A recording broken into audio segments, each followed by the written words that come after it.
Hello, this is Domenico the Clario. This is the third reading of a work titled To Love, which describes two walks, one from Fremantle's railway station to the town of Calabarin, some 200 kilometres east of Fremantle. That walk took place in 2003 and it's titled Breathing for Biagio Walking, and it's constructed in 7 stanzas. Today I'll be reading you the 4th. After I complete this reading, I will read you the excerpts, the daily diaristic entries of a walk I undertook in 2015, titled Walking Slowly Downhill. It began just under Mount Kosciuszko, where the Murray is born, to its mouth in Goolwa in South Australia, some 1,600 kilometres away. And some 3 months later, I ended up in Goolwa, and I'll read you that later. But today I'm reading you the 4th stanza of a 7-stanza poem titled Breathing for Biagio Walking. Stanza 4. So to recapitulate, the reason I walked to Calabarin is for him. I walked to Calabarin for Biagio. I performed a kind of passeggiata for him, retracing the steps that took him along the great eastern highway to Calabarin. I wanted to see as I walked just what he might have seen, feel what he might have felt. Moving through this country is in some ways not unlike moving through the wheat fields in Sicily's great central plateau. Biagio must then have been an elderly gentleman in his mid-50s, although to be in your mid-50s at that time was to be much nearer to death. He had grown wheat on the outskirts of the city of Caltanissetta, in the same soil that the Romans had tilled over 2,000 years ago, harvesting wheat that had filled the empire's granaries to the brim and had fed its immense armies and citizens alike.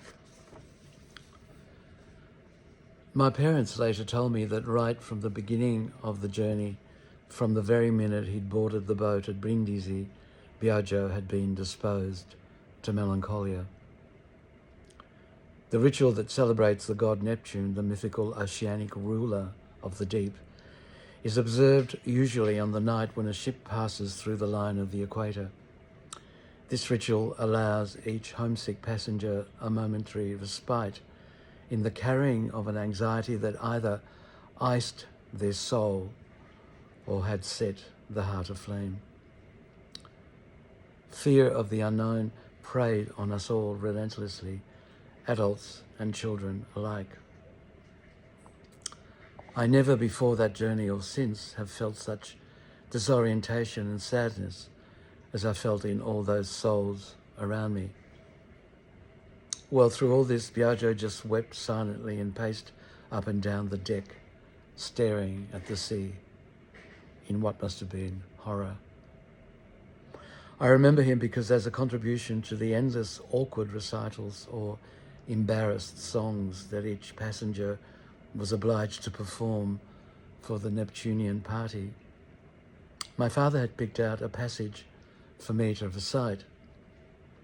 It described how a young George Washington had mistakenly chopped the family cherry tree down, and upon being questioned by his outraged father, he promptly admitted his guilt. I wonder if there was a secret message there from my father to me.